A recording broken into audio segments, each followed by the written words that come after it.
Asociación Gremial de Canales Regionales de Televisión Señal Abierta de Chile, Arcatel. Rostros con historia. ¿Qué tal, amigos? Un gusto, una vez más, como todas las semanas, para volver a los hogares de todo el país. La invitación permanente de Polla Chilena de Beneficencia, que durante 90 años acompaña al país, acompaña a todos los chilenos y chilenas. Y evidentemente nuestra caja compensación Los Andes. Ellos permiten que estemos todas las semanas en todo el territorio nacional. ¿Haciendo qué? Rostro con historia. Hoy tenemos un invitado fantástico, maravilloso. Viene desde el norte de Chile, desde la Perla Norte, desde La Portada, desde Antofagasta. Es una excepción a la regla y ustedes van a saber por qué. Pero será conocido por su dilatada trayectoria en el mundo de los deportes. Periodista de oficio, padre, próximamente ser abuelo, ya es abuelo de Victoria. Vamos a hacer un alto y vamos a presentar a nuestro invitado, a este rostro con historia, y por Dios que la tiene, Harold Mayne Nichols Sekul. Vamos y volvemos. Harold Mayne Nichols Sekul, ¿cómo estás? Bienvenido. Un gusto. ¿Qué tal, Vladimir? Un gusto. Gracias por la invitación. Qué bueno poder compartir nuevamente en un estudio periodístico. En un estudio periodístico que llega a todas las regiones de Chile, sí, ¿no? Es maravilloso, es maravilloso. Y tú eres un hombre de región. Sí, yo vengo de Antofagasta. Mi padre es de Iquique, mis abuelos son maternos son de Punta Arenas, igual que los tuyos, así que venimos de todo y tengo la suerte de conocer todo el país y recorrerlo.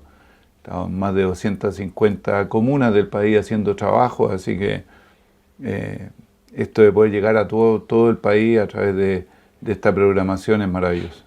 Cuéntame un poco, para que la gente que nos ve, que nos está escuchando, sepa de el personaje con el que hoy estamos hablando. Cuéntame un poco de Antofagasta, de tu infancia. Y yo hablando de Antofagasta dije que eras una excepción a la regla. Porque antofagastino con el que se conversa, Harold, dice, soy orgulloso exalumno del San Luis de Antofagasta. Da la impresión que existiría el único gran liceo de Antofagasta. Y tú eres excepción a la regla. Eso es lo que ellos siempre han querido instalar en el sistema. Y les va mal. Ellos saben que les va mal, pero insisten.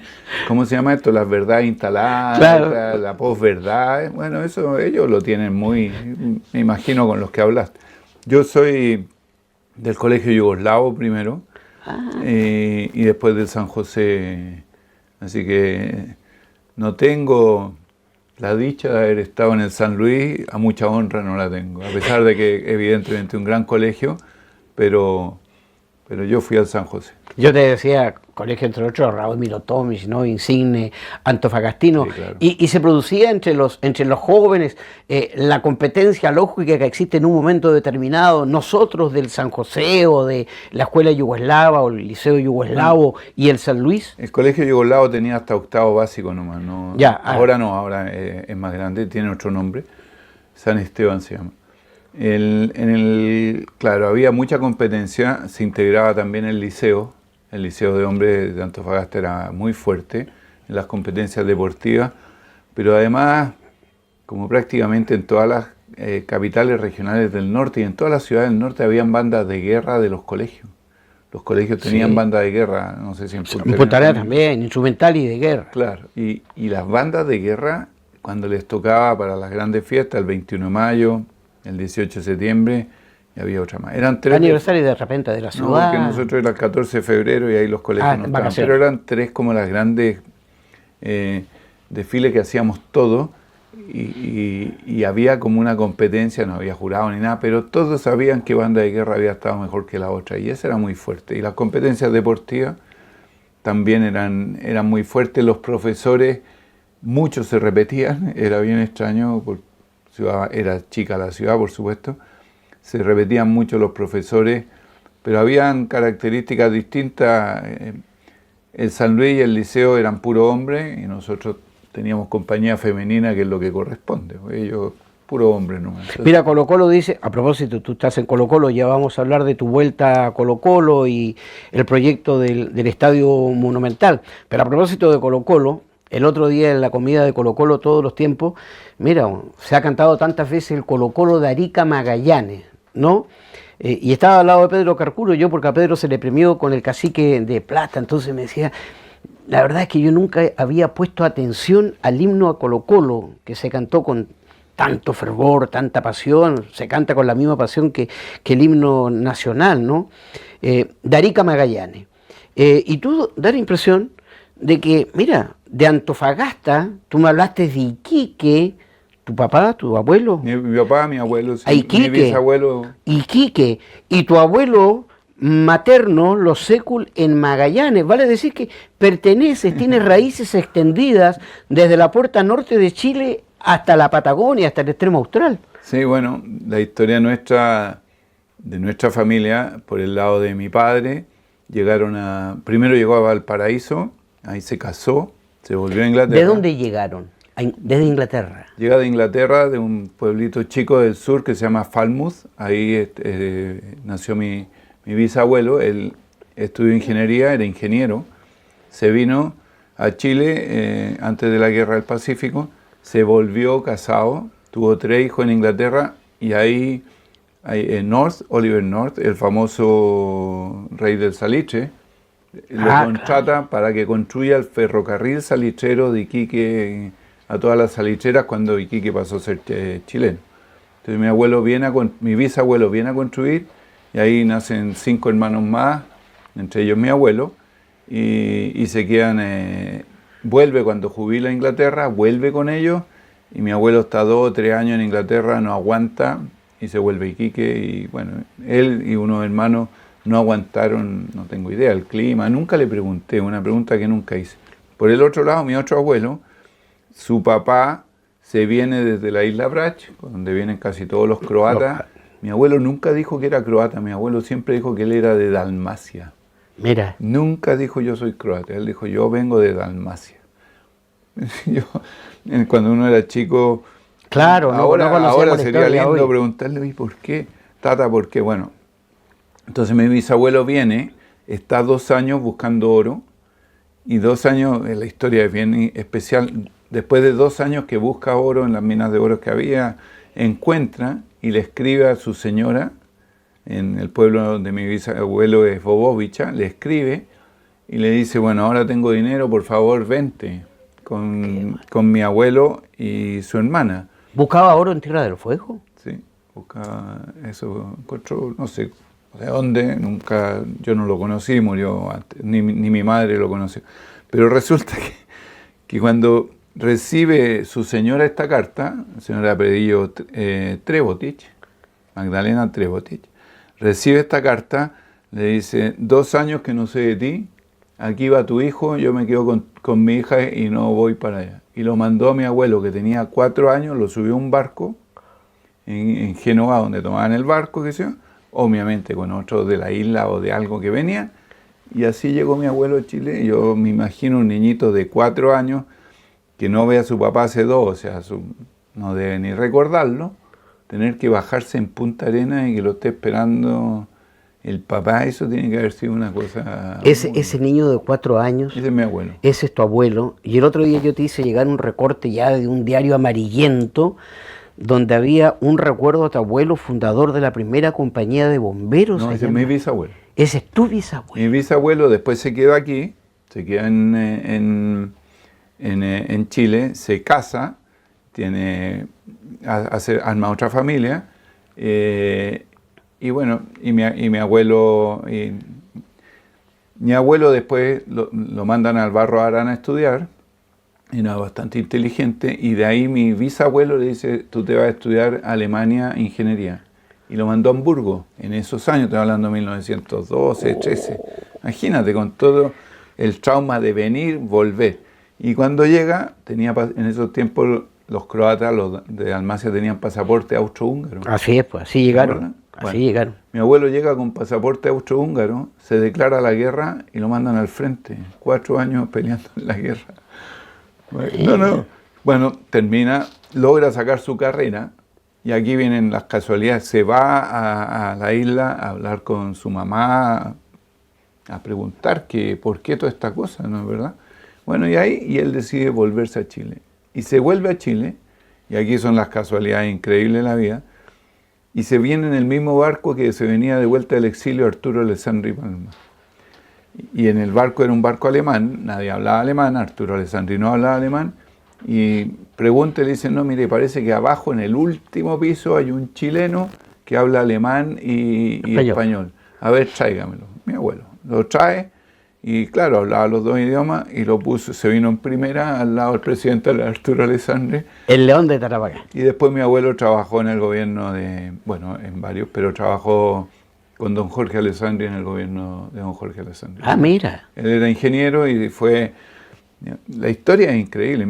Cuando llega la televisión a Chile, 1961 para 62, 62, el primer televisor era en la casa de mi abuelo, porque mi abuelo, como era el director en esos tiempos de la electricidad y de las comunicaciones, telecomunicaciones, era director de eso, no me acuerdo exactamente el nombre, era entre comillas el censurador también de la televisión chilena. Él daba el visto bueno a qué programas se tenían y no se podían ver, entonces tenía que tener un televisor para poder verlo. Y después, bueno, obviamente no manejaba conceptos comunicacionales, pero en esos tiempos como ingeniero... Era técnico. Claro, así que televisión en la casa de mi abuelo hubo desde el día 1 que hubo en Chile. ¿Eso te estimuló a lo mejor a estudiar periodismo? No, a mi abuelo le habría gustado que yo fuera ingeniero. Yo estudié ingeniería un año. Él todavía vivía bien cuando yo estudiaba ingeniería. Mis primos... ¿Tú terminas en Antofagasta? No, termino en Santiago. Ah, terminaste en Santiago. Yo los 2 últimos años lo hago en Santiago. Secundaria. Tercero y cuarto, porque mi papá, que trabajaba en Copec, lo traen y a Santiago. Termino en Santiago y termino con un primo. Un primo había terminado el año antes con las hermanas de mi mamá. Y ellos estudiaron ingeniería, son ingenieros, y yo también partí estudiando ingeniería. Entonces para mi abuelo, imagínate, 3 al mismo tiempo. Pero no, yo no tuve la capacidad de seguir, y de ahí, a través de la fotografía, me fui al periodismo. Yo era fotógrafo, yo estudié ingeniería porque en esos tiempos, años 79, la fotografía era un proceso químico, ¿te acuerdas? Que había un rollo, sí, había que revelarlo. Ir al laboratorio, había un... oscuro. Eran todos procesos químicos. Y yo dije, uy, me gusta la fotografía. Si soy ingeniero químico, creí que era fácil la cosa, y nada que ver, es complicadísimo. Pucha, le pego justo. Imagínate, la fotografía ya no se revela nada, no sé qué habría pasado. O sea, llegas al periodismo por la foto. Sí. No, yo no sabía escribir cuando llegué al periodismo. Aprendí en la escuela, aprendí en la redacción de los diarios. Era bueno con la fotografía, me iba bien. Pero de lo otro tuve que aprender. Y llego por la foto creyendo, imagínate lo que es la vida. En esos tiempos tú te acordarás que la revista National Geographic, estoy hablando del año 80 por ahí, era soñada. Sí. O sea, uno la veía, no podía creer las fotos y los reportajes. Entonces yo dije, algún día voy a escribir para la National Geographic, y por eso me meto a tomar fotografía y a tratar de escribir. Nunca he escrito para la National Geographic, pero sí tomé en algún momento algunas fotografías cuando trabajaba en La Nación, y me gustaba mucho, pero después ya derivé hacia otras cosas y ya no. Pero tu ejercicio periodístico, ¿por cuánto tiempo se prolongó? Y tuviste la oportunidad en ese ejercicio periodístico de compartir, ¿verdad?, el escribir frente a una máquina. En ese tiempo era la que no existía el computador, la máquina de escribir Underwood, las viejas Underwood, ¿verdad? Y la fotografía. Yo entro a la escuela de periodismo en el año 82. El 80 y 81 salí de ingeniería al 79. O sea, el 80 y 81 me dediqué a trabajar como fotógrafo.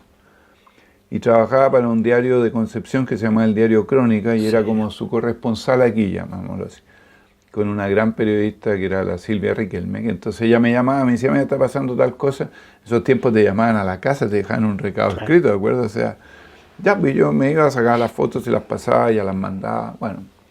Y parto ahí y hago muchas otras cosas con fotografías, calendarios, mucho con fotografía. Mucho lugar también, iba a algún lugar, me acuerdo haber ido a La Tirana y tengo registros de esos años que ahí están guardados, porque yo siempre dije, ya va a llegar el momento que la voy a usar, y están guardadas. Y entonces entro el 82 a estudiar periodismo. Periodismo solo lo daba en ese tiempo la Chile y la Católica, era muy complejo entrar, había muy pocas vacantes, bueno, estaba toda la dictadura que tenían todo eso restringido, ¿te acuerdas? Sí. Entonces entro y ahí tuve que desarrollar la habilidad para escribir, porque la escuela tenía mucho de escritura, también audiovisual, pero era más de escrito. Bueno, y ahí fui, y después, el año 83, sigo trabajando para el diario Crónica, empiezo a trabajar para otros medios chiquititos, esas cosas que te iban. En el 83 hago algunos artículos para la revista Seatoley. La Seatoley. ¿Ya? Sí. Me acuerdo haber llamado a una revista que estaba saliendo, no me acuerdo el nombre, que me gustaría trabajar. Estaba el Caco, y el Caco como que me dijo, bueno, déjame estudiarlo, no me pescó. Llamé a Hernán Solís, que está director de la revista Estadio. Entonces le dije, mire, yo soy fotógrafo, estudio periodismo. Bueno, venga y tome fotografías, vaya al estadio, tome fotografías, me dijo Hernán Solís, y me las trae y las vemos. Entonces yo le dije, sí, pero bueno, usted tiene que, no tengo cómo entrar. Acreditación, no tengo acreditación. Entonces le tomé fotos desde la tribuna, no le gustaron. Bueno, está bien, está en su derecho, por supuesto. Y cuando viene Héctor Vega Onesime a Chile, a La Nación, que terminó en la revista Triunfo, Sí. El Toño Prieto, que jugamos juntos en la selección universitaria de fútbol, me dice, y estudiábamos periodismo juntos, somos muy, muy amigos, me dice, oye, vamos que Héctor necesita gente joven. Ya le dije, vamos, pues, y ahí, y parto escribiendo con esas máquinas, escribiendo, yo creo, no he vuelto a leerlo, pero creo que me daría vergüenza leer lo que haber escrito en esos tiempos. Y de a poco voy encontrando un espacio para escribir y tomar fotografía al mismo tiempo. Entonces, de a poco, porque no era tan fácil, y hay algunos reportajes donde todas las fotografías son mías, y lo que quería hacer para la National Geographic lo hice primero en La Nación y después en el Mercurio. Tuviste un gran maestro, en consecuencia, Héctor Vega Onesime, venía a la revista El Gráfico, fantástico, maravilloso. No, extraordinario, un tipo de una creatividad periodística, de una rigurosidad en el trato del tema, y de un darte pauta y después dejarte libre. Héctor no era el que andaba viendo, no, te daba las pautas, y después tenía otra virtud que era increíble, sabía, se preocupaba, estudiaba, o sea, no era que era... No, Héctor con mucho mundo, un tipo muy culto. Muy culto. Política, música, cine, todo, fútbol, ¿no? Estaba mucho el tango, me acuerdo. Sí, claro, tangómano por excelencia. Sí. ¿Y cuándo, periodista, pero hoy todo el mundo te ve como un hombre fuerte del fútbol? Vamos a hablar también de los Panamericanos y lo que significó ese desafío, que debe ser, no sé, te lo voy a preguntar, si ha sido el desafío más importante que has tenido tú en tu exitosa historia como hombre primero del fútbol. En la Católica comienzas, vas a la Asociación Nacional de Fútbol Profesional, llegas a la presidencia, una etapa de éxito rotundo, traes a Bielsa, eres funcionario FIFA. ¿Cómo se producen esos cambios, esas transformaciones? Bueno, ¿tu corporación propia o fundación? Yo cuando... yo el año 86 me titulo, doy el examen de grado, me titulo, y digo, ya ahora que terminé, he ahorrado plata, porque trabajaba desde el año 83, tengo mi plata, me voy a Europa. Y me fui a Europa a ver posibilidades laborales como fotógrafo, no como periodista, porque encontraba que era más fácil. Y bueno, fui a varias partes en Inglaterra, las presenté me acuerdo del Daily Mirror, el Daily News. Los tipos les entusiasmó, pero le traía algún inconveniente el que yo no tuviera pasaporte inglés en ese tiempo. Igual quedamos de verlo y ya, pero a la segunda o tercera reunión como que sentí que no iba a caminar el tema y no estaba dispuesto a trabajar en la construcción ni en nada así. Entonces seguía escribiendo para La Nación, hice una nota de liceo en Inglaterra, tuve una suerte única, en esos tiempos no era tan difícil acreditarse, entonces yo llamaba, me acuerdo, al West Ham, oiga, quiero ir al partido West Ham, no sé, Tottenham, sí, claro, venga a buscar su... Era así, acreditación, claro. Venga a buscar su entrada. Y tú ibas y te atendían como si fuera, no sé, Y fui al Arsenal, al Tottenham, fui a todos los partidos, al Manchester, y viajaba, pero después de un mes y medio en Inglaterra dije, ¿sabes qué? Me estoy gastando la plata, no va a salir esto, y ahí me fui a recorrer Europa, a la antigua, a Deo nomás, si no me alcanzaba, lo recorrí todo a Deo, entrevisté a mi cuñado, que era el entrenador de la Steffi Graf, entrevisté al Pato Yáñez, al Coque Contreras, a Oscar Wirth, todos los que estaban en Europa, a Juvenal Olmo le hice una nota muy linda cuando jugaba en Baringen. Todos los que estaban en Europa, acuérdate, en eso estábamos en plena dictadura, y para moverte necesitabas pasaporte. No era así nomás. Sí. Y el pasaporte necesitabas visa para pasar por Francia, y los franceses te daban visa de una entrada. Entonces tú cruzabas por Francia, y después cuando querías entrar de nuevo tenías que ir a buscar visa de nuevo.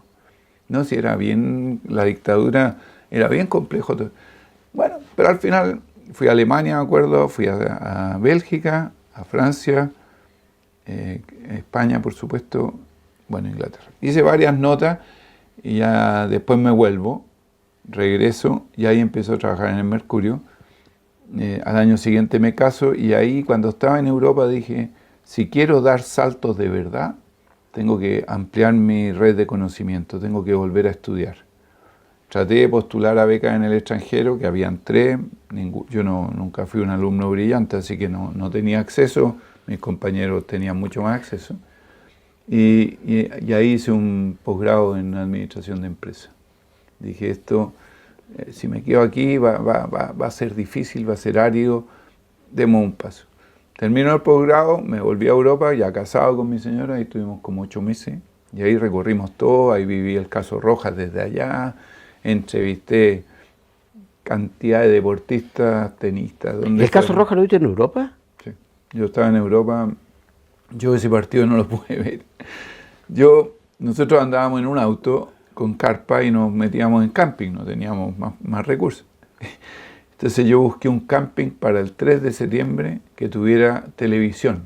No era la televisión de hoy día, donde te pones el teléfono y ves todo, no, había que... Y ya, pues, y voy, tomamos el camping, un sábado, perfecto, esto era en Niza, entonces fuimos a dar una vuelta, y el domingo yo dije, listo, calculé la hora, y llegamos tempranito al camping de vuelta, y no había un matrimonio donde estaba el televisor, y no me dejaron ver el televisor. Entonces no tuve idea, no había radio, la radio era onda corta, yo quedé con la incertidumbre absoluta. Me levanté tempranísimo en la mañana del otro día, nos fuimos con mi señora a Mónaco, que está cerca, porque ahí vendían los diarios italianos del deporte. Los franceses que los compré no traían ninguna noticia del partido, no, ya terminaba como a las 1 de la mañana.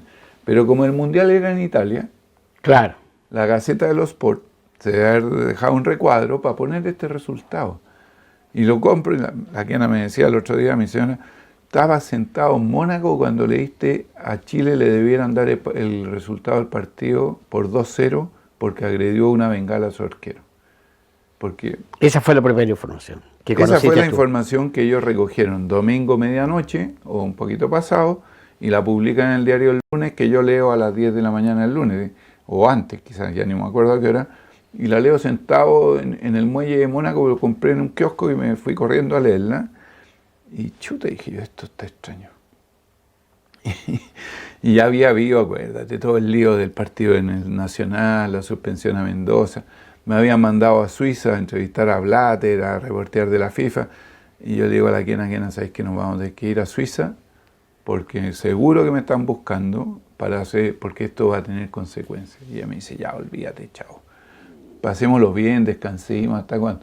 Bueno, los 2 días...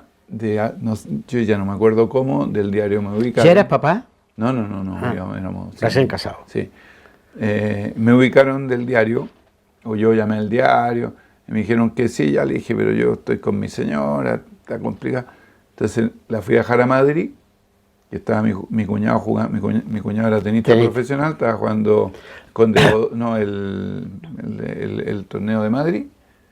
No me acuerdo cómo se llama, en la Casa Campo la dejé, me fui al aeropuerto, tomé el avión y yo viví todo el tema desde la FIFA.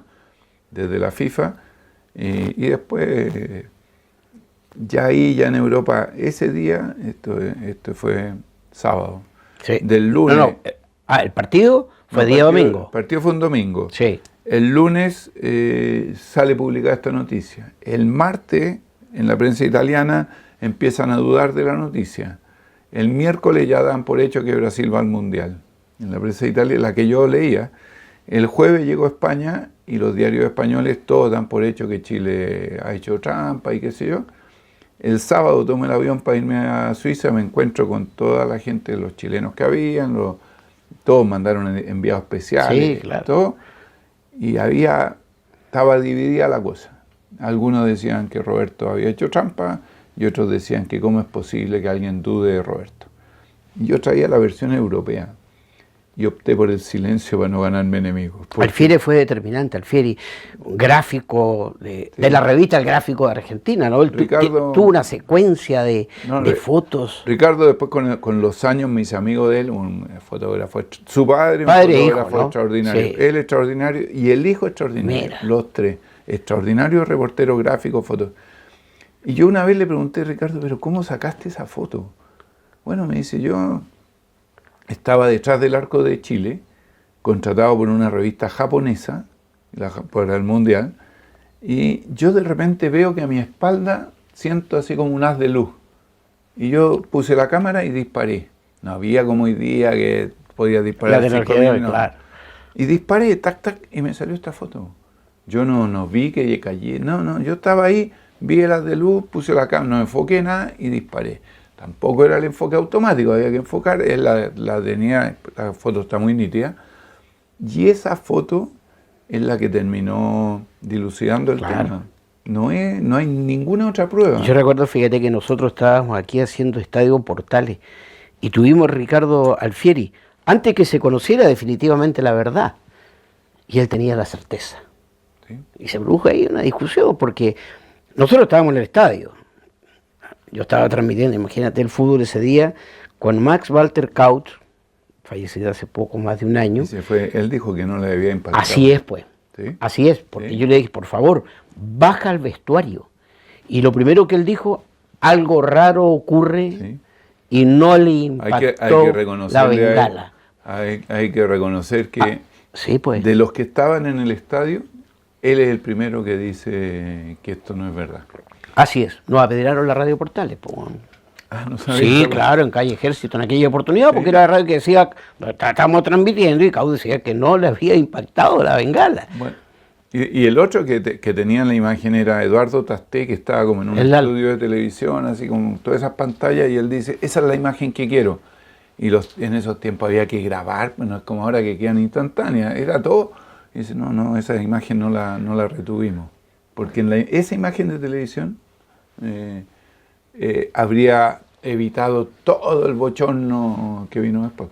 Estamos haciendo Rostro con Historia y estamos conversando esta tarde, noche, con Harold Mayne Nichols Secul. Hacemos un alto y ya retornamos.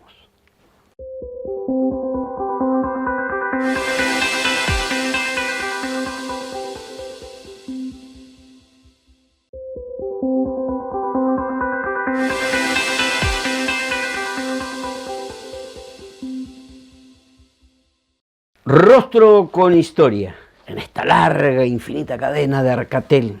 Estamos en todo el país con Harold Mayne Nichols.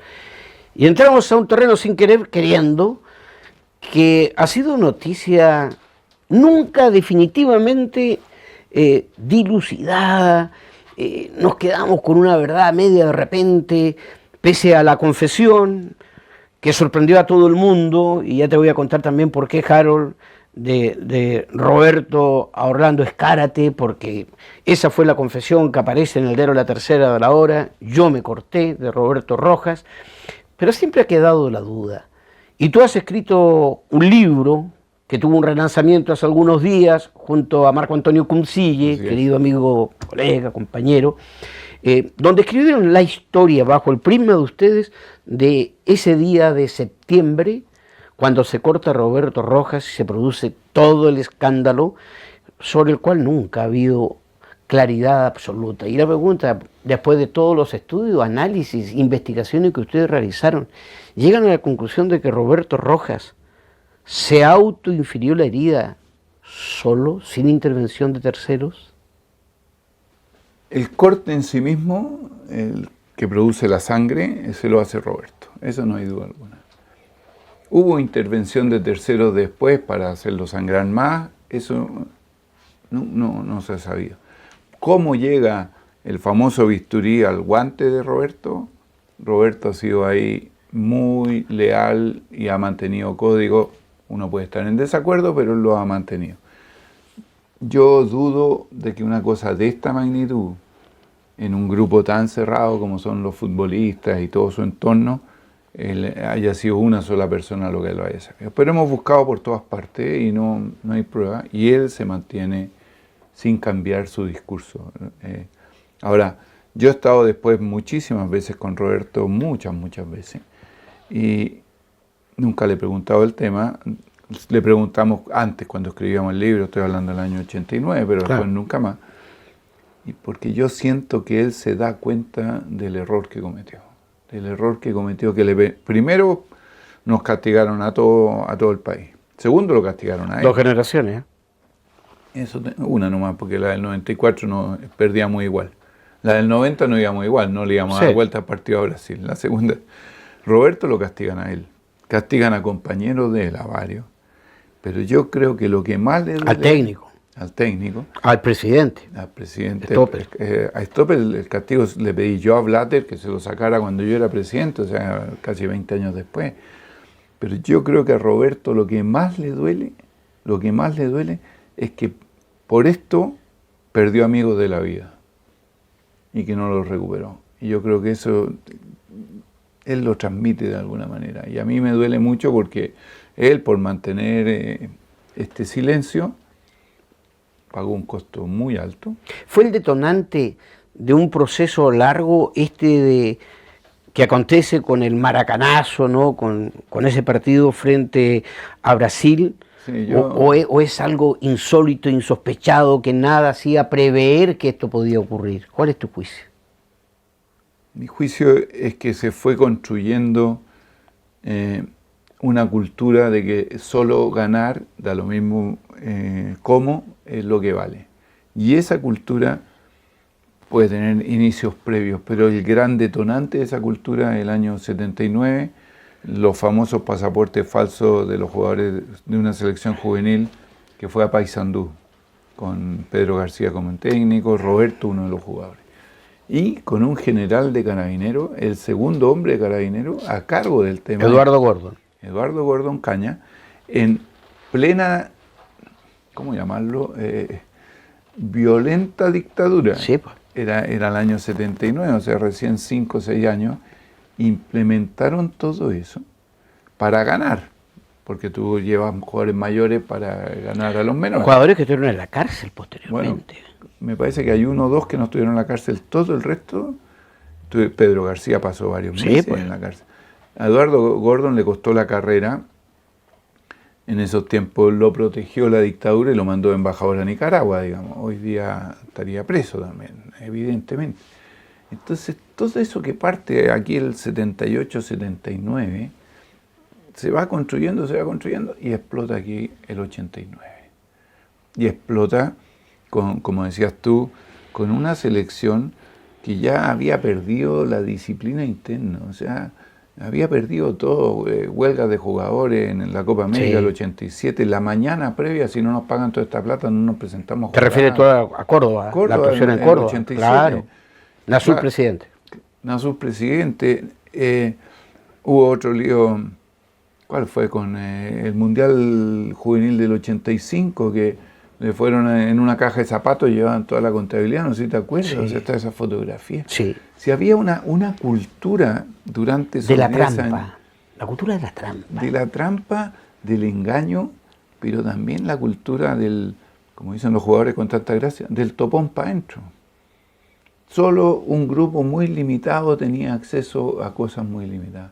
Y explota con esto, y explota de muy mala manera, con un castigo severo, uno de los más severos que ha habido en la historia, y con jugadores que no pudieron jugar nunca más, que estaban en pleno apogeo de su carrera y no pudieron jugar más de buen nivel, pudieron jugar al fútbol, pero... Y además con un país sumergido en una vergüenza, porque al final del día, cuando se supo todo, nos avergonzamos todos. Yo lo sabía de antes, porque estaba en Europa, pero mis amigos de aquí, cuando yo vuelvo de Europa, me dicen, oye, pero ¿cómo? Le digo, ¿hasta cuándo habláis con usted? Las autoridades del momento, bueno, los integrantes de la Junta de Gobierno. El segundo hombre de la Junta de Gobierno, ¿cómo trató a los brasileños? Claro. También que estábamos en dictadura y todo lo que tú quieras. Pero entonces fue realmente editorial en los periódicos, no, si fue una cosa, fue terrible. Hoy mirándolo, Harold, en la perspectiva del tiempo es una trampa grosera, una trampa grosera. Pero hace algunos días termina el campeonato chileno y se vuelve a hablar de trampa, y se habla de robo, y se habla de las tremendas dudas, ¿no?, que hay respecto a los empresarios ligados a la casa de apuestas, y donde todo también adquiere un tremendo signo de interrogación. ¿Cómo estamos haciendo hoy? Lo primero que te consulto, para tu gusto, el fútbol en Chile, y si este fenómeno es traspolado al mundo entero hoy. A ver, nosotros una de las razones por las que sacamos el libro de nuevo, esta segunda edición actualizada, corregida, revisada, contextualizada, con un epílogo donde pusimos, porque ahora sabemos qué pasó, qué se dio con Joao Velange. Agregaron páginas. Sí, agregamos y mejoramos muchos textos, porque la historia después nos permitió conocer otras cosas. De hecho, agregamos cuando Roberto confiesa, cuando van a la radio nacional en ese tiempo y le confiesan algo a Milton Mella, agregamos una serie de cosas de lo que vino después. Bueno, han pasado 35 años de eso. Yo no quiero decir que estamos empezando como el 79 con los pasaportes, pero hay signos que me llaman poderosamente la atención, que van relacionados en lo que dice esto. Estamos distorsionando el juego de nuevo, a través de temas que a uno le cuesta mucho entender. Las apuestas deportivas, la multipropiedad de los clubes, la aparición de los agentes de jugadores, y finalmente, que quizás es el peor detonante de todo, hoy día hay más recursos que antes. Hoy día el fútbol chileno recibe de TNT Sport aproximadamente... ¿Y por qué está quebrado? 73 millones de dólares. Es que por eso, a eso iba. La selección chilena, cuando yo la recibí para el 2007, el contrato era de 16 millones de dólares por 4 años. Y ya se habían gastado uno. O sea, te quedaban 16 millones de dólares, te quedan 12 millones de dólares para 4 años. Y nosotros, con la uña, sobrevivimos. Hoy día reciben 60 millones de dólares y están quebrados. Entonces, esta va juntando pequeños elementos que después van creciendo y terminan distorsionando el juego, como fue en el caso Roja. O sea, distorsionan el juego por lograr algo. Yo digo, si nosotros con 12, a duras penas, con mucho sacrificio, pudimos, ¿cómo no va a poder alguien con 60? Ya, también las cosas han subido. Tanto han subido, lo nuestro terminó el 2010, estábamos en el 2024. O sea, tanto ha subido. Como 5 veces ha subido. ¿Y a qué lo atribuye, Harold? Aquí ha pasado algo que antes no pasaba, que es lo mismo del 79. El exitismo nos lleva a tal nivel de querer cosas que nos da lo mismo las consecuencias que trae. Entonces hoy día, el exitismo de lograr algo hace que gastemos más de lo que podemos gastar, que está quebrado, como dices tú. Los clubes, 73 millones de dólares o 75 millones de dólares al año para el fútbol chileno, primera y primera vez. Y hay clubes que están ahí al 3 y al 4, tú dices, pero ¿cómo? Está bien, se producen inflaciones, lo entiendo. Pero lo principal es que hay algo que no se está regulando de buena manera. Y ese algo es el que después, por lograr el objetivo, porque eso te puede permitir la sobrevivencia, haces trampa o cualquier cosa. En ese camino no hay que olvidar lo que ocurre en el periodo Jadwe. Bueno, ahí está una prueba fehaciente que gracias a externos se cortó. Si no, seguiría, yo no tengo duda, Jadwe seguiría siendo presidente de la NFP y seguiría para él, digamos. Tú estuviste dentro de la FIFA. y tú bien sabes positivamente la mirada que existe en el pueblo futbolero. En el pueblo futbolero, incorporando a algunos jugadores que se transforman en líderes, que denuncian permanentemente a la FIFA. Y se llega a la conclusión de que la FIFA es una mafia, de que es una cueva de ladrones. Bueno, y hay muchos que han desfilado por los tribunales y han sido declarados responsables, culpables. Bueno, yo estuve 19 años en la FIFA, la verdad fue maravilloso haber estado. Yo no, salvo los últimos 4 años, cuando era presidente, en el resto era funcionario administrativo, tenía harta responsabilidad, pero no, después sí, después. Y evidentemente uno veía situaciones que le llamaban profundamente la atención, situaciones que te sorprendían. Te sorprendían por el manejo y qué sé yo. Pero lo que no veías era el cómo se producía esa situación, porque tú veías que de repente había un gasto de dinero que tú decías, ¿cómo se gastó esta plata tan fácil? Bueno, porque era así, o veías la asignación de alguna sede a los mundiales, no solo Qatar, porque todo el mundo dice Qatar, cuidado, no solo Qatar, eso hay que revisar bien la historia. Dice, pero también Qatar. Sí, sí, no solo Qatar. Por ejemplo, Jack Dempsey, que era el representante de Nueva Zelanda, ante las presiones que tenía, se retira de la sala cuando se está votando la sede para el Mundial 2006. Eso era el 97, 98, si no me equivoco. Se va. Y toma un avión y se va a Nueva Zelanda para que nadie sepa. Y eso permitió que Alemania ganara la sede del Mundial, si no la ganaba Sudáfrica. Y así, entonces claramente había un poderío mal utilizado. Y después con el tiempo se supo que desde Avalanche para abajo, no todos, pero casi todos habían, y aquí en Sudamérica éramos los reyes de eso, digamos, que es muy doloroso. ¿Y tú crees que eso se ha mejorado, se ha depurado? Yo creo que hay más herramientas para detectarlo antes de tiempo, que antes no habían, digamos. O antes había más permisividad porque el número 1 lo hacía. Yo tengo mis dudas de que el número 1 hoy día Infantino lo haga, o sea, no tengo ninguna duda que no lo hace, porque sabe que el escrutinio público hoy día es mucho más directo que lo que era 25 años atrás. ¿Se compran hoy los mundiales? No, porque hoy día cambió eso, cambió totalmente. Hubo 2 cambios fundamentales después de la asignación de Rusia y Qatar. Uno, vota toda la sala, votan 204 personas. Es difícil, ya se complica. Todo se puede hacer, pero se complica.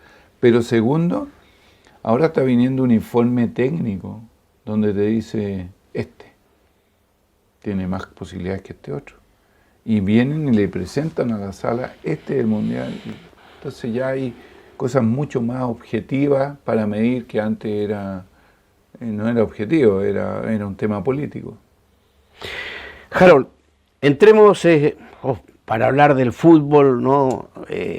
La llegada de Bielsa, no te puedo dejar pasar esta pregunta que se deben estar haciendo muchos. Cuando tú dices recibimos nosotros 4 millones anuales, se habían gastado un año, nos quedaban 3, vale decir 12 millones, y traes a Bielsa a Chile. ¿Cómo se produce esa conversación y ese poder de convencimiento que tienes en la conversación para entusiasmar a Bielsa que asuma este desafío de un fútbol que honesta y sinceramente, pese a haber tenido en su historia grandes figuras, pero no le habíamos ganado a nadie? Bueno, lo primero hay que recordar cómo se da la génesis de esto. A mí siempre me gusta recordar, o sea, esto se da con el Puerto Ordaz. Cuando Valdivia y otros se tiraban los jamones, o sea, lo que le dijeron a esa chica hoy día, con las leyes que hay hoy día, se habrían ido presos todos, pero presos.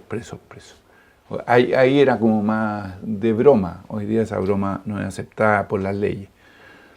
Hay parte, me renuncia Nelson, me dice, no, yo estos muchachos no los puedo seguir. No, Nelson, digo, no, renuncia, no quiero, me dijo.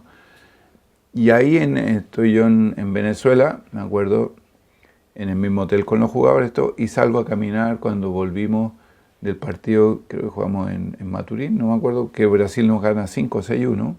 Volvimos muy tarde, como a las 3, 4 de la mañana. Nelson me renuncia esa misma noche y me dice, no hay nada que hablar. Y yo dije, lindo viaje, y salgo a caminar. Salgo a caminar solo, camino. Eran 4 de la mañana, debo haber caminado 40 minutos, una hora. Llego a la pieza y digo, ¿qué hago? Porque se vienen las eliminatorias, no tengo entrenador, van a venir las presiones y todo. Y ahí digo, Marcelo, tiene que ser Marcelo. Y yo mismo me contestaba, ¿y por qué Marcelo? Porque necesito a alguien que le ponga disciplina a estos muchachos. Yo no puedo, o sea, puedo, pero no es mi rol. Necesito a alguien que les ponga disciplina. Después, si ganamos o no ganamos, ese es otro problema. Pero no quiero más escándalos públicos, porque esto, si no, va a terminar en otro Cóndor Roja. O sea, el Puerto Ordaz no guarda comparación con el Cóndor Roja. Pero si hoy día pasara el Puerto Ordaz, esos jugadores, los 7 quedan en Venezuela, quizás cuánto tiempo presos. Entonces yo veo eso, y de ahí lo llamo, eso fue un sábado si no me equivoco, nosotros veníamos de vuelta el domingo, entonces lo llamo a Marcelo. ¿Pero tú ya tenías lazos afectivos con Marcelo? El año 92 lo conozco, cuando él dirigía News, vino una Copa Libertadores a jugar aquí a Santiago. Yo no voy a decir que era amigo de él, pero lo sabía perfectamente y él sabía perfectamente. ¿Quién eras tú? Y me acuerdo que Marcelo lo primero que me pregunta, ¿cómo me está llamando si usted tiene un técnico en la selección chilena? Me dice. Y yo le digo, Marcelo, el técnico acaba de renunciar, me renunció anoche, y me dijo que él no seguía, por lo tanto, no tengo técnico en la selección chilena. Y me dijo, bueno, déjeme averiguar, hablemos, por ejemplo, un par de horas más. Ok. Lo llamé de nuevo. Me dijo, sí, usted tiene razón, el técnico renunció, ya me lo han confirmado, qué sé yo, podríamos conversar. Ok, le digo, ¿cuándo le parece? Bueno, vuelva a Chile y cuando vuelva. Y ahí, hasta que hicimos una reunión en su casa, en Rosario, y yo no tengo idea, algún día le deberían preguntar, pero hay un tema que sí, lo he contado y lo cuento, pero empezamos la reunión, se para él, va seguramente a su escritorio, no sé qué, y viene con una sábana así, un papel grandote así, una lista de unos 60, 70 jugadores chilenos, marcados con unos puntos, unos jeroglíficos extraños, pero la hoja llena. ¿Te acuerdas cuando jugábamos combate naval? Bueno, era parecido, una hoja así llena. Entonces la pone, estamos sentados así, la pone él y la ve. Entonces me empieza a preguntar por los jugadores. Y me dice, ¿qué le parece tal jugador? Sí, le dice, juega en tal lado, como yo soy un fanático. Me acuerdo, me pregunta, ¿y qué le parece el Chico González? Me dice. ¿Cuál González? Le digo. No, el Chico González, el de Magallanes, había uno en Magallanes que era, creo, un win. O Marc. No, Marc todavía. O Marc. Sí. O Marc. No, el de Magallanes, me dice. Sí, le digo, pero no me gusta mucho. Bueno, ya sí. Y yo iba leyendo, y yo ya cuando él iba viendo la lista, yo la iba leyendo al revés. Y ahí yo creo que se produce lo primero que le tiene que haber llamado la atención a Marcelo. Le veo toda la lista, y me sigue preguntando, y le digo, oiga, ¿sabe que le falta un nombre aquí? ¿Cómo me dice? Sí, en esa lista que tiene, le falta un jugador que juega muy bien al fútbol. ¿Quién me dice? Edson Puch, le digo. ¿Quién me dijo? Edson Puch, le digo. Un chiquito, un derecho, pero que le gusta jugar por izquierda, que es de Iquique y qué sé yo. Entonces queda mirando, mira la lista, la dobla y le dice, bueno, hablemos de otra cosa. Espérate. Terminamos la reunión como a las 4 de la mañana. Cuando nos vamos yendo me dice, bueno, lo espero mañana a las 8 de la mañana. Ni un problema, le digo, mándeme a buscar un auto, un cuarto para las 8 y yo estoy aquí a las 8. Y él creía que yo le iba a decir, como a las 8, al final partimos a las 8:30 de la mañana. Me voy a donde buscar, 8:30 de la mañana. Empezamos la reunión. Se sienta igual, los mismos asientos, todo igual. Parte de la reunión y me dice, juega bien ese Chico Puche, juega bien. No te puedo. Entonces él se quedó estudiando después. Mientras yo me fui al hotel, qué sé yo, él se quiso investigar quién era Puch. Bueno, Puch es extraordinario. ¿Y por qué esto? Porque la vida te regala casualidades. Una Semana Santa cuando yo recién había asumido, fuimos con mi padre a Iquique, toda la familia, con los niños, todo, a pasar Semana Santa. A mi papá, que le gusta mucho. Y jugaba Iquique con alguien, Iquique recién había vuelto al fútbol profesional. No me acuerdo qué lo que era, y jugó Puch. Y yo por casualidad estaba sentado ahí y dije, ¿y este chico? Buenísimo, bueno, sí, claro. no lo voy a descubrir yo. Sigue siéndolo. Sí, hasta hoy, buenísimo. Entonces me quedó grabado, Puch, me lo metí en la cabeza porque sí. Entonces cuando Marcelo hace la lista no lo tenía visto y yo creo que eso le sorprendió. Y yo creo que esa puede haber sido una de las razones que lo llevó a decir, oye, aquí vamos a hablar de fútbol, no vamos a hablar de otras cosas. Creo, pero habría que preguntarle a él. ¿Y habían los recursos para traer a Bielsa? No, ¿Cómo te las ingeniaste? No habían los recursos, pero yo soy un convencido de que los recursos siempre hay cuando los proyectos son buenos. Es un convencimiento que yo tengo. Si el proyecto es bueno, va a pasar penuria, pero tarde o temprano van a llegar los recursos. De eso me convenció. No habían recursos, nos costaba mucho pagarle a Marcelo. Imagínate, nosotros teníamos 3 millones de presupuesto para todo, y el cuerpo técnico, y todo lo de Marcelo costaba 1,5 millones al año. Entonces era el 50% de nuestro presupuesto. Pero bueno, empezamos a hacer viajes, empezamos a hacer giras, terminé de pagarle al Banco del Estado, vendimos los derechos del nombre por $1 millón. O sea, empezamos a inventar para poder traer más recursos, si no, no nos alcanzaba. Y con eso le pudimos pagar, nunca nos atrasamos en pagar. Él se atrasaba en cobrar hasta que yo le mandaba, hasta que yo dije, ¿sabes qué? Aquí algún día vamos a hacer una bicicleta, va a venir a cobrar, justo ese día no va a haber, va a ser un escándalo. Entonces yo mandaba a una persona el día que había que pagarle a Pinturana que él recibiera su pago, su cheque, y cosa que nosotros ya no teníamos esa plata en la caja. ¿Y por qué crees que a ti te resultó, escuchándote, ¿no? Sencillo trabajar con Bielsa cuando su entorno, chilenos que trabajaron con él, todos reconocen, ¿no?, sus méritos incuestionables, pero lo difícil que era trabajar con Bielsa, que hacía cosas insólitas, insospechadas? Mira, nosotros desde que yo lo llamé ese día desde el, ¿cómo se llama? Desde Venezuela. El hotel de Puerto Ordaz. Desde que lo llamé hasta que cerramos el contrato pasaron cerca de 40 días, más o menos. No, el número exacto no tengo. Pero en esos 40 días, cada vez que nos juntábamos, cada vez que hablábamos por teléfono o lo que sea, llevábamos una minuta de las cosas que se podían hacer y las que no se podían hacer. Por ejemplo, lo primero que siempre me acuerdo, él me dice, yo necesito que los jugadores que vienen de trayecto en avión de más de 4 horas viajen en business. ¿Y por qué le digo yo? Porque es la única manera que vengan con los pies extendidos y así la musculatura no sufre y yo los puedo tener entrenando de inmediato en cuanto llegan. Perfecto, dije, ni un problema, se viaja en business. ¿Te fijas? Entonces, todas las cosas, lo que se podía y lo que no se podía, quedaba claramente establecido. Claramente establecido. Y entonces después cuando llegó la hora de trabajar, había una pauta que él la tiene escrita, yo la tengo en la cabeza, o la tenía en ese tiempo en la cabeza, porque él la escribió, me dijo, yo después le voy a dar una copia, no me la dio nunca, no fue necesario. Pero él, esa pauta era lo que respetábamos. Y cuando había algo nuevo en esta pauta, ok, el acuerdo que teníamos es, nosotros hay algo nuevo, se conversa. Si las dos partes están de acuerdo, se implementa. Si no estamos de acuerdo las dos partes, no se implementa. Eran bien básicos. Y lo mantuvimos los dos a rajatabla. ¿Por qué conmigo fue más fácil seguramente que con otros? Deben haber dos cosas. Primero, el trato diario no era conmigo, era con otra gente. Conmigo era las veces que había necesidad, pero no era todos los días, todo el día. Eso me permitía a mí que en esos momentos previos a los partidos donde la ansiedad va subiendo y eso te deteriora las relaciones, conmigo no pasaba porque yo no estaba.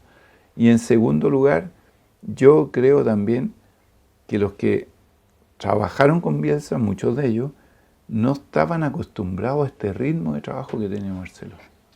Claro, que te llaman a las 3 de la mañana. Vos. Bueno, yo nunca llamo a las 3 de la mañana, pero claro, yo nunca le he tenido Pero miedo. Tú sabes que él llamaba, ¿no? Sí, claro, pero él llamaba a cualquier hora. Claro. Pero eso Eso es una cosa, pero es el ritmo, la velocidad. En caso mío estoy acostumbrado desde siempre, o sea, no le tengo temor.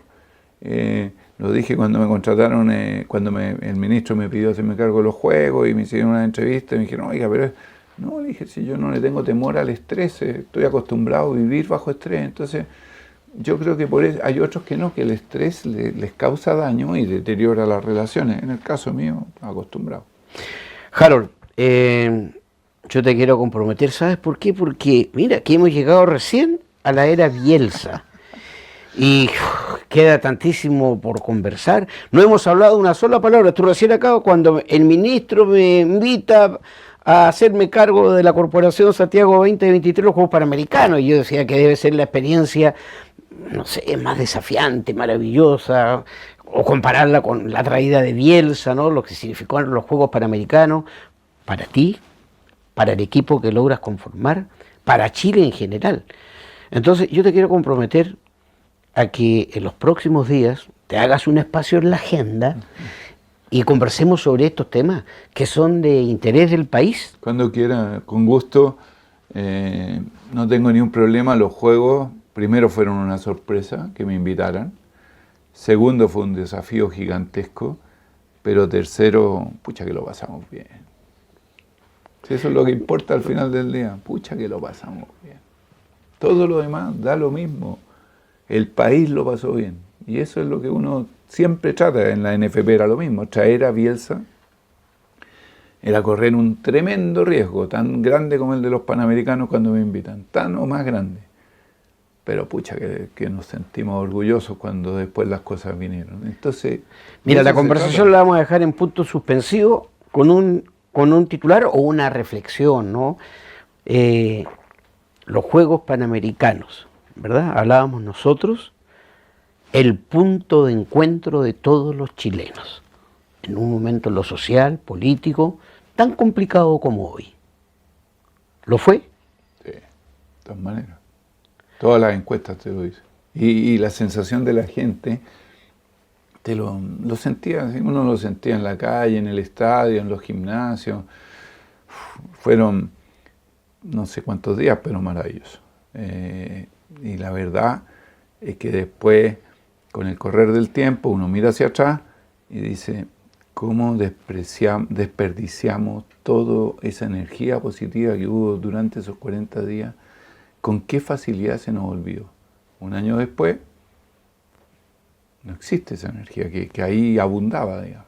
Pero bueno, lo conversamos en otra oportunidad. Lo conversaremos en el próximo encuentro, el reencuentro con Harold Mayne Nichols, un rostro con historia. Tenemos que hablar de los Juegos Panamericanos, luego del proceso Bielsa que ha ocurrido en el fútbol chileno. Es un desafío el Campeonato Mundial Sub-20 del próximo año. ¿Merece ser Chile sede del Mundial Sub-20 cuando se carece de serie formativa? Le voy a preguntar a Harold Mayne Nichols en la próxima conversación. Harold, ha sido un gusto de verdad. Gracias, Vladimir, un tremendo gusto también. Harold Mayne Nichols estuvo con nosotros haciendo en esta jornada, en esta semana caliente, Rostro con Historia. Hasta la próxima. Asociación Gremial de Canales Regionales de Televisión Señal Abierta de Chile, Arcatel. Caja de Compensación Los Andes, construyendo valor social. Y Polla Chilena de Beneficencia, 90 años entregando suerte y aportando a la beneficencia, presentó Rostros con Historia.